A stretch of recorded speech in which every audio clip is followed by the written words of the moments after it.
డబ్బులు పెరిగిపోయిన జగన్కి ఎవరు అడ్డు ఆపు లేరు, నేను ఏదైనా చేయగలను అనుకుంటున్నాడు. రావణాసురుడు కూడా ఒకటే అనుకున్నాడు, నా చుట్టూ బంగారంతో కట్టిన లంక ఉంది, వజ్రాలతో వైడూర్యాలతో ఉన్న పుష్పక విమానం ఉంది, ధీరులు సూరులు మంది మార్బలం ఉన్నారు అనుకున్నాడు. నన్నేం చేయగలడు అనుకున్నాడు. నార చీర కట్టుకొని నేల మీద నిలబడి శ్రీరాముడు బాణంతో చంపేశాడు.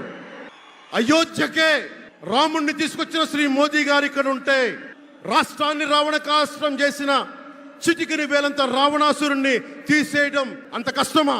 నేను తాడేపల్లిగూడెం సభలోనే చెప్పాను, ఇక్కడ నుండి నేను దేవదత్తం పూరిస్తున్నానని. అర్జునుడు పూరించిన శంఖం దేవదత్తం అంటే నేను దేవదత్తం అన్నాను, కానీ పాంచజన్యం అనలేదు. అది పూరించాల్సింది ద్వారకలో ఉన్న శ్రీకృష్ణుడే. అక్కడి నుండే మోదీ గారు పాంచజన్యాన్ని వచ్చిన మోదీ గారు, గుజరాత్ ద్వారక నుంచి వచ్చిన శ్రీ మోదీ గారు ఈ కురుక్షేత్ర యుద్ధం కోసం పాంచజన్యాన్ని పూరిస్తారు.